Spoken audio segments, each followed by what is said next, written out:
ඒ channel එකේ කොහොම අධ්‍යාපනය කරන තියෙන channel එකක් නෙමෙයි නිකන් ඒක තියෙනවා talk to strangers කියලා channel එකක්. මොකක් හරි එහෙම එකක්. මේ මනුස්සයා නිකන් පාරේ යන කට්ටිය එක්ක කතා කරලා නිකන් ජීවිත කතාව ගැන අහනවා. මේ තමයි මේ channel එකේ මම දැකපු අර වැඩිම වයසක් තියෙන මනුස්සයා. මේ මනුස්සයා අහනවා මේ මනුස්සයාගේ කතාව නිකන් අහලා බලන්න. මේ මනුස්සයා සල්ලි ප්‍රශ්නයක් නැහැ. මේ මනුස්සයා සල්ලි තියෙනවා. මේ මනුස්සයා අහනවා මේ අවුරුදු 90 1935 ඉපදිච්ච කෙනෙක්. අවුරුදු 90 අහනවා වාගේ ජීවිතේ රිග්‍රෙට්ස් මොනවද තියෙන කියලා හිතන්නකෝ. මේ මනුස්සයාගේ අවුරුදු 90 ඇතුළත කොච්චර දේවල් වෙන්න ඇද්ද? එනේ පසුතැවීම් මොනවද තියෙන්නේ කියලා. අවුරුදු 90 ඇතුළත කොච්චර දේවල් වෙන්න ඇද්ද කියනකො මනුස්සයෙක්ට අවුරුදු 90ක් කියන්නේ. මේ මනුස්සයා කෙලින්ම කියන්නේ මට තියෙන එකම පසුතැවීම මට ඉගෙන ගන්න හම්බෙච්ච නැති එක. මට ආයිත් අවස්ථාවක් හම්බුනොත් ඉගෙන ගන්නවා කියන්නේ. ඒක පට්ට බරපතල කතාවක් හරිද? මේ මනුස්සයා කතන්දරේ දෙන මේ මනුස්සයා කිසිම අර කිංගල්නෙක් එහෙම නෙමෙයි. සාමාන්‍ය හොඳට ජීවත් වෙන හොඳ මනුස්සයෙක්. මේ මනුස්සයාගේ පොඩි කාලේදී එයාට මේ ලෝක යුද්ධ හින්දා වෙන රටකට යන්න වීමත් එක්ක එයාට ඉගෙන ගන්න බැරි වුණාලු.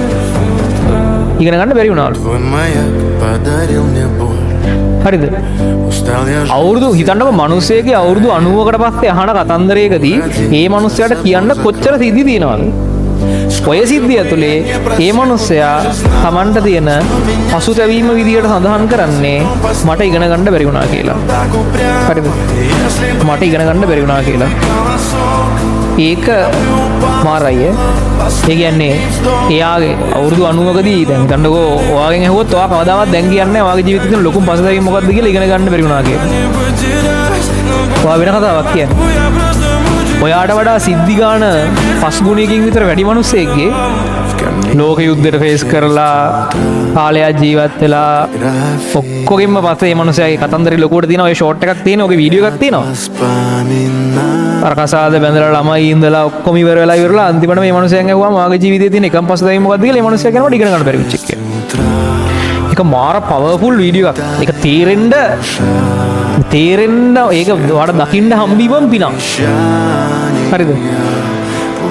මිනිස්සෙක් අවුරුදු 80ක් ජීවත් වුණොත් ඔය A level කියන එකට වෙන් කරන්නේ අවුරුදු 2යි. අවගිති මාස 3යි. එතකොට මුළු ජීවිත කාලෙන් අපි අවුරුද්දයි කියමුකෝ 80න් එකයි.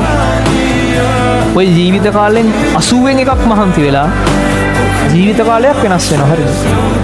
ඒ කියන්නේ ඒ ජීවිත කාලය කියන්නේ ඔය අන්තිමට ඔය කතන්දරය ඇතුලේ අන්තිමට Taman දිනුවට පස්සේ ඒ කතන්දරේ දැන් ඔයා මේ වෙලාවේ කන කට්ටක් තියෙනවනේ. ඒ කතන්දරේ ලස්සනම පාට් එක වෙන්න දැන් ඔයා කන කට්ට කියන එක. මෙහෙමයි වැඩ කරන්න උනේ. මෙහෙමයි උනේ අන්තිම වෙද්දි විභාගයට කිට්ටු වෙද්දි මේ වෙන්න තියෙන හැම ප්‍රශ්නයක්ම වුණා. බලාපොරොත්තු නොවෙච්ච ප්‍රශ්න වුණා. ඒත් මං කොහොම හරි කරා කියන පාට් එක තමයි අර කතන්දරේ ලස්සනම පාට් එක වෙන්නේ. ඔය කන කට්ටවල් ටික ඔය දවසකට අසීමිතව වෙන මහන්සි අනිවාර්යෙන් වාට රිටර්න් එකක් විතර හම්බ වෙනවා. හැබැයි එකම දේ මේක පහුවෙන්න රිදෙන කේස් එකක් ඉගෙන ගත්තේ නැහැ කියන්නේ. හරිද? ඒක අවුරුදු 20 විතර ටිකක් රිදෙන අඩුයි. 21ක් 22ක් යද්දිත් ලෝකෙ එක දේවල් තව තියෙනවා කියලා හිතෙනවා. ඒක ඇත්තනේ. තව දේවල් තියෙනවා. අපිට ඒවා කරන්න පුළුවන් අරවා කරන්න පුළුවන් කියලා හිතෙනවා. 23ක් 24ක් යද්දිත් එහෙම හිතෙනවා.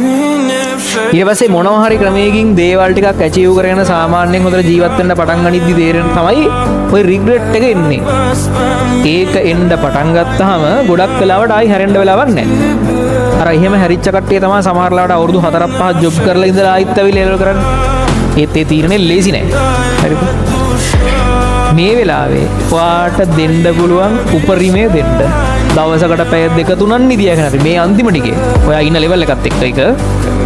ඔයා යට මට්ටමක නම් ඉන්නේ දවසකට පැය 2-3ක් නිදියගෙන හරි හැරිලා ඉන්න මුළු වෙලාවෙදීම සම්පූර්ණයෙන් සෝෂල් මීඩියා අයින් කරලා 100% ફોකස් කරලා වැඩ කරන්න තේරිච්ච නැති දෙයක් තියෙනවා නම් එකම දේ ආයිත් බල තනියෙන් ගණන් හදන්න තනියෙන් try කරන්න විවරණ පොත් පාවිච්චි කරන්න එක පේපරයක්වත් මොනවත් හේතුවකට මිස් කරන්න එපා විවරණය කරන්න බලන්න වෙන්න තියෙන හැම කරදරයක්ම නරකම්ම මේ කාලේ වෙයි කියලා බලාපොරොත්තු වෙන්න සාමාන්‍යයෙන් එහෙම වෙනවා අර සියලුම නරක දේවල් ටික වෙනවා ඒක බලාපොරොත්තු වෙලා ඒකෙන් වාගේ කතන්දරේ තව ටිකක් ලස්සන වෙයි අන්තිමට වා අර දිනුවට පස්සේ කියන කතන්දරය ඇතුලේ මේක තමයි අර ස්වර්ණමය කාලය කියලා කියන්න පුළුවන් එක වැඩ කරන්නේ හරිද ඔය කවදාවත් පාඩු වෙන්නේ නැහැ අද මගෙන් අහුවත් මට කියන්න තියෙන්නේ චිත්‍රයි කවදාවත් පාඩු උනේ නැහැ ඒක එහෙම වෙච්ච එකෙන් තමයි මේ හැම එකක්ම මෙහෙම උනේ එහෙම නොවුන ඒක එහෙම නොවුනා නම් මේ කිසිවක් මෙහෙම වෙන්නේ නැත.